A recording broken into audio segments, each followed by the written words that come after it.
Salut tout le monde, j'espère que vous allez bien et bienvenue dans cette nouvelle vidéo. Donc aujourd'hui, on va parler de comment briser le cycle de pauvreté. Parce que si en ce moment, vous n'avez pas d'argent et que vous êtes pauvre, eh bien, c'est triste à dire, mais il y a de grandes chances que vous y restez.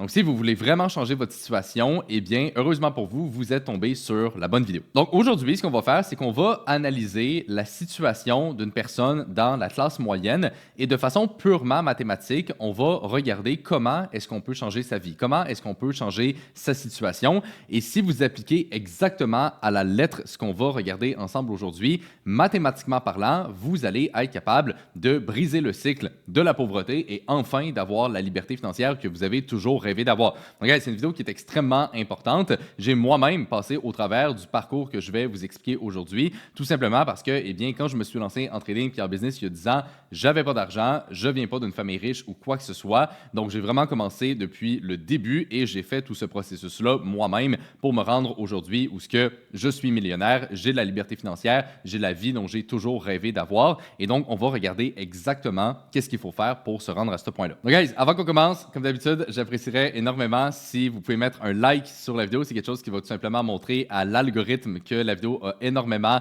de valeur et qu'elle mérite d'être mise de l'avant. Donc, j'apprécierais beaucoup et assurez-vous également d'être abonné à la chaîne si ce n'est pas déjà fait. Donc, le premier point qui est extrêmement important à comprendre, c'est qu'évidemment, il existe tout plein de différences entre les riches et les pauvres, mais la différence principale d'un point de vue monétaire, c'est de comment on va faire son argent. C'est-à-dire que les riches vont prendre leur capital et générer de l'argent avec ça, tandis que les pauvres vont utiliser leur temps et l'échanger contre de l'argent. Donc souvent, quelqu'un qui n'a pas beaucoup d'argent va travailler en moyenne 40 heures par semaine et va essayer d'économiser son argent, mais malheureusement, eh bien, il ne va pas vraiment réussir à le faire et au final, cette personne-là n'aura pas vraiment d'argent de quelconque manière. Tandis qu'un riche, eh bien, il va prendre son argent, il va aller l'investir et la faire fructifier de plusieurs façons différentes et au final, il va faire de plus en plus d'argent seulement grâce au fait qu'il y a déjà du capital. Donc si on regarde par exemple une situation où ce que quelqu'un a 1 million de capital, il va investir ça passivement, par exemple, en bourse à un taux d'intérêt annuel de 10 ce qui est la moyenne, par exemple, qu'on peut aller chercher en investissant dans le S&P 500 sur du long terme et qu'on regarde, par exemple, l'évolution de ce placement. Eh bien, évidemment, la première année, on met 1 million, on fait 10 donc on fait 100 000 $ de revenus passifs et on arrive à 1,1 million. L'année d'après, puisque là, on est rendu à 1,1 million, eh bien, on a ce montant-là qui est investi. Et donc, au lieu de faire, entre guillemets, seulement 100 000 $, on va faire 110 000 $ et arriver à 1,210 millions. OK? Et donc, ainsi de suite, le même cycle va se répéter. Et donc, ici, ce qu'on peut voir, c'est la puissance des intérêts composés. Donc, quand on a déjà de l'argent qui est investi, eh bien, on va faire de plus en plus d'argent. Et avec ça, eh bien, on est capable donc d'observer la différence entre les pauvres et les riches. Quelqu'un qui, malheureusement, n'a pas beaucoup d'argent et qui va travailler 40 heures par semaine, eh bien, il va travailler sans cesse pour essayer d'accumuler de l'argent, mais malheureusement, eh bien, ça ne va pas l'amener bien loin. Tandis que quelqu'un qui est riche, par exemple, quelqu'un qui a déjà 1 million de patrimoine qui est investi, eh bien, cette personne-là, littéralement, en ne faisant absolument rien, en travaillant 0 seconde dans l'année, sur du long terme, la personne va faire un rendement de 10 annuel, par exemple, si l'argent est investi en bourse, et donc générer par exemple, un 10 000 $ par mois en moyenne, mettons qu'on simplifie tout ça, en faisant littéralement rien. Et ça, c'est la différence de puissance qu'on a entre les riches et les pauvres. Donc, avec cet exemple-là, je voulais juste vous illustrer, eh bien, une différence majeure qu'on a entre les gens qui n'ont pas d'argent et ceux qui en ont beaucoup. C'est-à-dire que, eh bien, les pauvres ont besoin de tout le temps échanger leur temps contre de l'argent. C'est le seul levier qu'ils ont, tandis que les riches vont utiliser leur capital pour faire de plus en plus d'argent. Et ça, c'est un concept qui est extrêmement important à comprendre. C'est vraiment le concept donc de levier, c'est-à-dire que quand on génère de l'argent, on a différents leviers qu'on peut potentiellement utiliser. Donc, le premier levier, c'est le temps. C'est le levier qui est le plus limité parce qu'on a tous seulement 24 heures dans une journée, donc on ne peut pas en faire de plus en plus sans dépenser de plus en plus d'énergie. Donc, évidemment, il y a une certaine limite qu'on va atteindre assez rapidement. Le deuxième levier qui peut être intéressant, c'est d'utiliser le temps des autres. Donc, quelqu'un, par exemple, qui a une business, qui va avoir des employés, eh bien, il va tout simplement bénéficier du temps des autres et ils vont être plusieurs personnes à faire grossir le même projet. Donc, ça, c'est un levier qui est déjà beaucoup plus intéressant parce qu'on peut engager de plus en plus de personnes pour faire grossir notre entreprise. Et quelqu'un, par exemple, qui n'a pas d'entreprise, mais qui a du capital, eh bien, il va pouvoir l'investir et faire de l'argent avec son argent. Donc, ça, c'est les différents types de leviers qui existent pour gagner de l'argent. Et donc, quelqu'un qui est pauvre, eh bien, fondamentalement, cette personne-là n'a pas le temps des autres parce qu'elle n'a pas les compétences pour avoir une business et n'a pas non plus le capital, tout simplement parce qu'elle n'a pas d'argent. Donc, quelqu'un qui est pauvre a seulement le levier du temps et va juste penser à, OK, ben, comment que je peux échanger mon temps contre gagner de l'argent. Mais ça, c'est vraiment le levier le plus faible parce que, ben, comme j'ai dit, on a seulement le même 24 heures dans une journée. Donc, c'est pas avec ça qu'on va atteindre un très haut niveau de succès. Tandis qu'une personne qui est riche et qui a déjà de l'argent, eh bien, naturellement, cette personne-là va gagner de plus en plus d'argent. Donc, ça, c'est le concept de levier et c'est un concept qui est extrêmement important à comprendre. Le deuxième concept qui est extrêmement important à comprendre également, ça va un peu dans le même sens que le levier, mais il faut vraiment comprendre le flux monétaire qui existe entre les pauvres et les riches. Donc, le flux monétaire, c'est-à-dire que, par exemple, quelqu'un qui paye son loyer à tous les mois, eh bien, il faut comprendre que cet argent-là, eh bien, ça va dans les poches de ceux qui ont l'actif, c'est-à-dire le logement. Un autre exemple qu'on pourrait regarder, c'est quelqu'un qui travaille tout simplement dans une entreprise qui a un salaire, donc qui fait son 40 heures semaine. Eh bien, il faut comprendre que l'argent que cette personne-là va gagner, elle peut la gagner parce qu'elle va faire plus d'argent à la personne qui détient l'entreprise. OK? Donc ça, c'est le flux monétaire qu'on appelle entre les pauvres et les riches. Souvent, la façon que les gens qui n'ont pas d'argent vont en gagner ou la dépenser, eh bien, dans les deux cas, ça va bénéficier quelqu'un qui, lui, a de l'argent, des actifs, des entreprises et ainsi de suite. Et c'est pour ça que, malheureusement, c'est triste à dire, mais souvent, les gens qui sont pauvres et qui n'ont pas d'argent, eh bien, vont rester dans cette situation-là. Et c'est la même chose pour les riches. Quelqu'un qui a de l'argent va souvent rester dans cette situation là aussi, tout simplement parce que c'est comme ça que le système fonctionne. Puis juste pour être clair, je ne suis pas en train de juger ou quoi que ce soit ici. Mon but, c'est juste de vous expliquer fondamentalement, OK, de façon objective, c'est quoi les différences entre les pauvres et les riches et surtout comment on peut faire pour changer de classe sociale. Parce que comme j'ai dit, eh bien, la majorité du monde qui sont pauvres vont le rester, mais il existe des possibilités de comment on peut changer ça. Et là, on va se pencher donc sur la situation et regarder le tout d'un œil purement mathématique et on va voir, eh bien, qu'est-ce qu'on doit concrètement mettre en place pour être capable de passer de la première catégorie à la deuxième. Donc là, ce qu'on va faire, c'est qu'on va analyser la situation d'une personne dans la classe moyenne. Donc, on va vraiment regarder le revenu moyen et les dépenses moyennes que cette personne-là va avoir. Et par la suite, on va essayer de voir, eh bien, comment est-ce qu'on peut optimiser cette situation.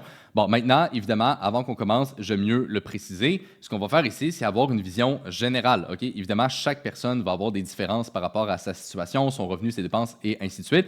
Mon objectif avec la vidéo, c'est plus de vous montrer c'est quoi le processus de réflexion à adopter et réellement, qu'est-ce qu'une personne dans la classe moyenne peut faire pour changer sa situation. Donc, allons-y directement et regardons les chiffres d'un peu plus près. Donc, premièrement, ici, on est sur Statistique Canada et comme on peut voir, j'ai trouvé les données au niveau du salaire moyen qu'on avait en 2024. Bon, évidemment, les données, encore une fois, ça va être juste pour nous donner une représentation générale.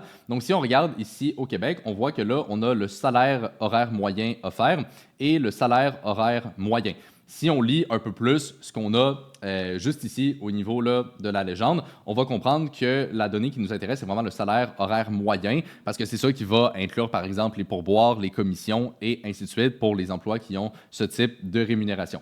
Donc, si on regarde ce qu'on a au Québec, on voit qu'on est à 33,92. Donc, maintenant, si on fait un calcul très simple, OK, mettons qu'on arrondit ça à 34 $. Donc, la personne ici au Québec, en moyenne, va gagner 34 $ de l'heure. Mettons qu'on travaille un 40 heures par semaine, qui est aussi pas mal la moyenne. Et par exemple, si on multiplie ça par 52 pour avoir le revenu annuel, on va tomber aux alentours de 70 000. OK? Bon, encore une fois, évidemment, c'est une moyenne. Il y a des gens qui vont faire plus et d'autres moins. Mais donc, ici, au Québec, on voit qu'un revenu de 70 000, eh bien, on est pas mal dans la moyenne. OK? Maintenant qu'on comprend ça, eh bien, il faut regarder à quelle hauteur une personne dans la classe moyenne va être imposée. Parce qu'évidemment, ça, c'est le revenu brut avant impôt, avant déduction, avant assurance et ainsi de suite. Donc, si on s'en va regarder maintenant le tableau d'imposition qu'on a ici au Québec, donc là, on a la grille, encore une fois, pour 2024. C'est juste, évidemment, à titre de référence. Ce qui va vraiment nous intéresser, parce que là, le tableau, il y a beaucoup d'informations, ça va être tout simplement le taux effectif ou alors l'impôt total si on veut vraiment avoir la donnée en termes de chiffres. Donc, si on regarde la ligne où une personne, par exemple, gagne 70 000 $ par année, eh bien, on va voir que cette personne-là, à la fin de l'année, va payer environ un 15 000 $ d'impôt. Et donc, si on fait maintenant le calcul, eh bien, on prend notre 70 000, on fait moins 15 000, il va évidemment nous rester 55 000. Et si, par exemple, on veut voir le revenu mensuel, on a juste à diviser ça par 12.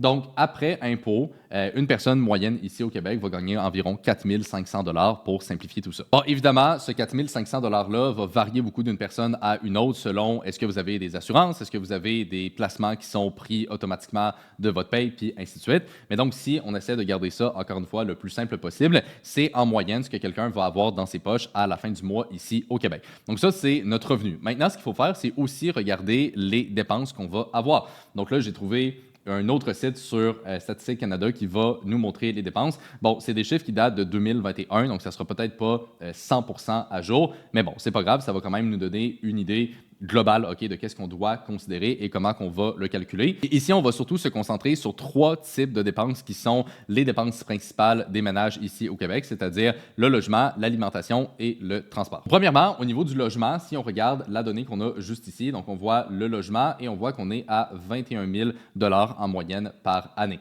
Donc, si on fait 21 000 divisé par 12, on va trouver environ 1800. Voilà, on tombe à 1750. Bon, si on arrondit à 1800 pour faire ça simple, et surtout que, ben, je le redis, mais c'était des données en 2021, fait que probablement que ça l'a augmenté un peu au fil du temps. Donc, mettons 1800 $ par mois, c'est ce que coûte le logement. OK? Donc là, on parle, oui, du loyer en soi, mais par exemple aussi de l'hydro, l'électricité, puis ainsi de suite. Ça me semble être une moyenne quand même assez réaliste. Donc, on enlève 1800 à notre revenu de 4500 par mois. Il reste donc un 2700. Maintenant, si on regarde la catégorie sur l'alimentation, eh bien, on peut voir que dans cette catégorie-là, on a environ un 10 000 $ par année, ce qui me semble quand même assez réaliste aussi. C'est certain que ça va quand même beaucoup varier si vous êtes seul ou si, par exemple, vous avez des enfants, puis ainsi de suite. Mais mettons qu'on simplifie ça et qu'on se dit que ça coûte environ un 800 $ par mois pour l'épicerie. Donc, on va soustraire ça de notre revenu. Il va donc nous rester un 1900.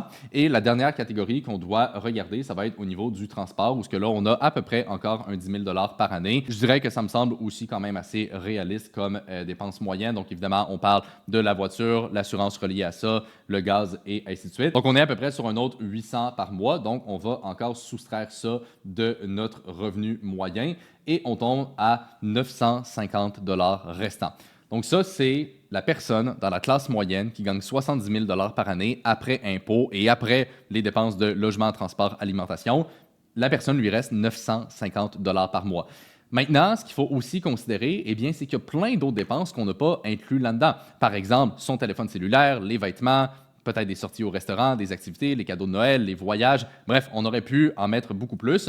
Mais donc, l'idée, en fait, de faire ce calcul-là, ça nous permet de voir que ben, malheureusement, c'est triste à dire, mais la personne dans la classe moyenne qui a des dépenses tout simplement dans la moyenne aussi, qui sont très normales, rien de bien extravagant ou quoi que ce soit, eh bien, à la fin du mois, il ne va pas y rester grand-chose. Parce que là, il restait même pas 1000 $, puis il y avait plein d'autres dépenses qu'on aurait pu inclure dans le calcul qu'on n'a pas fait. Donc, évidemment, ça viendrait quand même baisser le montant de beaucoup. Et ça, c'est sans compter aussi les imprévus. Si, par exemple, vous avez une voiture, la voiture brise, eh bien, vous avez des réparations à payer. Et il y a plein d'autres choses qu'on aurait pu considérer.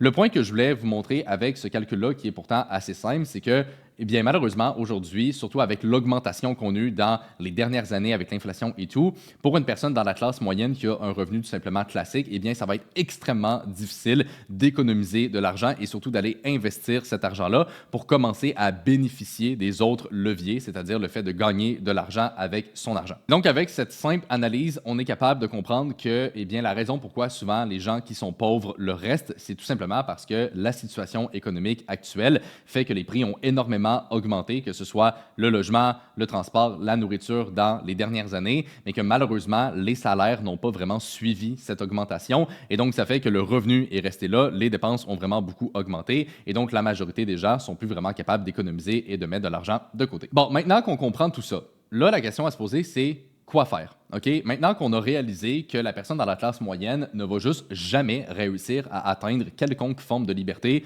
en faisant ça, eh bien, quoi faire? OK? Si on repense aux leviers qu'on parlait au début, OK? Les 3 leviers, c'est son temps, le temps des autres et son argent. Si en ce moment, vous êtes dans la moyenne, eh bien, on va se le dire, vous n'avez pas vraiment d'argent et vous n'avez pas non plus la capacité d'employer d'autres personnes. Donc, le seul levier que vous avez, c'est le temps. OK? Donc, qu'est-ce que ça veut dire? Ça veut dire que si on veut changer sa situation et gagner plus d'argent, eh bien, ça va passer non pas par le revenu passif, mais bien par le revenu actif. Donc, au début, si vous n'avez pas le choix, eh bien, il faut faire plus d'heures.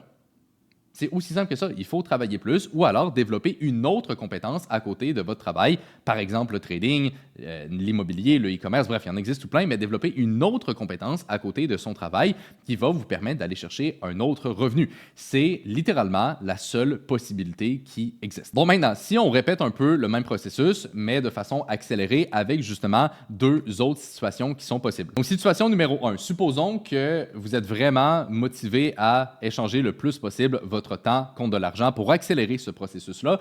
Et supposons que vous gagnez le même salaire, OK? C'est-à-dire que vous êtes à 34 de l'heure, mettons qu'on simplifie ça, vous faites 70 000 par année si vous faites 40 heures par semaine. Bon, bien, au lieu de faire 40 heures par semaine, eh bien, supposons que vous trouvez un deuxième travail où vous faites tout simplement plus d'heures à votre emploi et au lieu de faire 40 heures par semaine, vous en faites par exemple 60. Donc là, au lieu de gagner 70 000 par année, vous allez gagner environ 105 000 par année parce qu'on va faire 70 000 fois 1,5 puisqu'on vient d'augmenter de 50 son nombre d'heures. Et donc là, on va tomber à 105 000 de revenus. Donc, si on regarde notre table d'imposition, on voit que quelqu'un qui fait 105 000 par année va payer environ 28 000 d'impôts. Donc ça va nous donner un revenu net de 77 000 par année. Si on divise ça par 12, eh bien, ça va nous donner un 6 400 par mois. Et donc, si on se rappelle, tantôt, on avait à peu près un 4 500 par mois et non un 6 500 juste ici. Et donc, ça, ce que ça fait, c'est qu'au lieu d'avoir, par exemple, un 500 à 1 000 à la fin du mois, vous allez peut-être avoir un 2-3 000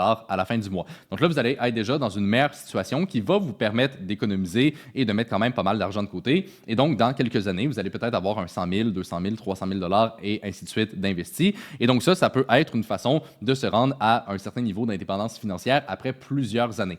Maintenant, évidemment, c'est une situation qui n'est pas non plus idéale parce que vous allez travailler vraiment beaucoup d'heures et ça va peut-être être un peu fatigant au bout de la ligne. Et c'est tout à fait normal. OK? Je veux dire, si on veut atteindre un certain niveau de richesse, à un certain point, il faut mettre les efforts, il faut faire des sacrifices. Et je veux dire, si c'était si facile que ça, tout le monde le ferait. OK? C'est pas pour rien que j'ai commencé la vidéo en vous disant que la plupart des gens qui sont pauvres vont le rester parce que c'est pas facile. Ça demande du travail, puis ça demande d'en faire plus que la majorité du monde pendant quand même une assez longue période de temps si on veut être capable de faire cette transition-là. Je l'ai moi-même vécu et le fait de me rendre à une situation où j'avais vraiment beaucoup d'argent, j'avais une liberté financière, j'avais les voitures que je voulais, bref, j'avais vraiment la vie que je veux. Ça m'a pris environ 8-9 ans de me rendre à ce point-là. Donc, évidemment, ça ne s'est pas fait du jour au lendemain. Et moi-même, dans mes débuts, j'ai utilisé le levier que j'avais, c'est-à-dire le temps. Donc, je faisais des 60 heures, des 80 heures par semaine et tout l'argent que j'étais capable de mettre de côté, je la réinvestissais et c'est comme ça qu'au fil du temps, j'ai réussi à bâtir mon patrimoine. Donc, ça, c'est la première possibilité. La deuxième option, ça serait par exemple d'apprendre, comme j'ai dit, donc une compétence à haut revenu à côté de votre travail.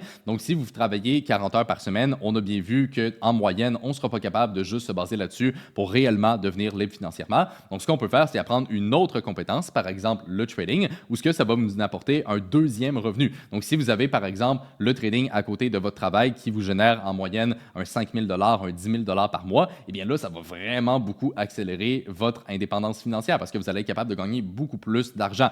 Mais donc, peu importe laquelle de ces deux situations-là vous choisissez, mon point étant que si vous voulez vraiment changer votre situation et que vous êtes en ce moment un peu pris dans la classe moyenne, eh bien, ça va passer par le revenu actif et par rapport à ça, eh bien, il n'y a pas 36 000 solutions. Ça va être soit de travailler plus d'heures dans un emploi pour être capable d'économiser beaucoup plus d'argent ou alors de développer une autre compétence à côté de votre emploi actuel qui va vous permettre de générer beaucoup plus d'argent. Évidemment, cette option-là, selon moi, est beaucoup plus intéressante parce que ça reste que vous ne voulez pas travailler des 60, 70, 80 heures pendant des années et des années. C'est juste pas sain et ça ne va pas vous rendre heureux. Vous n'allez pas être épanoui. Fait que c'est sûr que d'avoir le trading comme une autre compétence à côté, selon moi, c'est beaucoup plus optimal et beaucoup plus simple aussi d'y arriver de cette façon-là. Malgré tout, ça demande du travail puis ça demande des efforts. OK, le trading, c'est pas une façon miraculeuse de devenir riche du jour au lendemain. Ça reste que c'est une business et si vraiment on veut performer, il faut le faire sérieusement. Mais donc, quelqu'un qui, par exemple, travaille un 40 heures par semaine et qui, à côté, va mettre 1 à 2 heures par jour dans son trading, eh bien, avec les bons systèmes, le bon encadrement et la bonne direction, cette personne-là, ultimement, va être capable de générer un revenu dans son trading. Et même si c'est pas un revenu qui est gigantesque au début, même si vous faites, par exemple, juste un 2, 3, 5 000 de plus par mois, eh bien, si on fait des calculs, ça va quand même accélérer vraiment beaucoup le processus et ça ne prendra pas des années avant que vous soyez dans une position où ce que vous avez, par exemple, des centaines de milliers de dollars investis.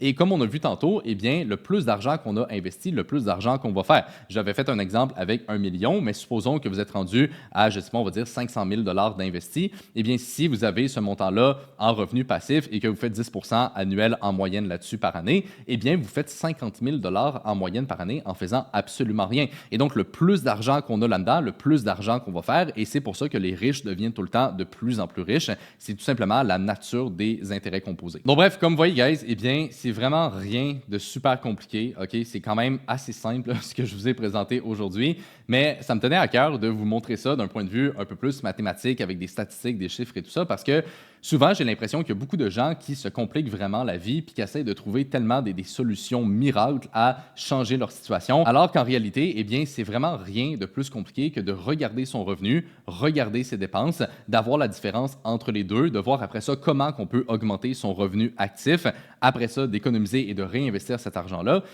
Et voilà, tout simplement. C'est rien de bien compliqué. Je pense que la plupart des gens peuvent comprendre ces points-là. Maintenant, il reste juste à le faire et à passer à l'action. Donc, ce que je vous encourage, guys, à faire premièrement, c'est d'établir votre situation. Donc, regardez c'est quoi votre revenu, regardez c'est quoi vos dépenses, faites la différence entre les deux et par la suite, concentrez-vous sur augmenter votre revenu actif le plus possible. Donc, si c'est quelque chose qui vous intéresse de justement vous lancer en trading et si c'est la voie que vous aimeriez prendre pour justement changer votre situation, je vous invite, guys, à regarder le lien dans la description de cette vidéo. Ça va vous montrer une autre vidéo qui va vous expliquer en fait beaucoup plus en détail qu'est-ce qu'on fait au sein de notre programme de coaching, c'est quoi exactement le processus qu'on met en place pour aller chercher des résultats avec nos étudiants. On a déjà accompagné plus que 700 personnes au travers de notre programme aujourd'hui et vous allez voir également comment on peut faire pour aller chercher beaucoup de capital avec lequel on peut trader sans même risquer votre argent. Et comme vous l'avez compris aujourd'hui, le levier le plus puissant, c'est le capital. Donc, si on est capable d'avoir beaucoup de capital avec lequel on peut trader et investir, eh bien, c'est ça qui va vraiment accélérer l'entièreté du processus. Donc, allez voir le lien dans la description de cette vidéo. Ça va vous apporter énormément de valeur. Et si par la suite, c'est quelque chose qui fait du sens pour vous, vous allez même avoir l'option de planifier un appel avec moi ou un membre de notre équipe pour qu'on évalue ensemble votre situation et qu'on voit tout simplement si on peut vous aider. Sinon, guys, eh bien, j'espère que vous avez vraiment apprécié cette vidéo-là. J'espère que ça vous montre une vision peut-être un peu plus réaliste et vraiment différente des choses, de comment concrètement il faut faire pour changer sa situation. Si oui, guys, mettez-y un like et sinon, je vous remercie d'avoir écouté la vidéo et on se retrouve dans la prochaine.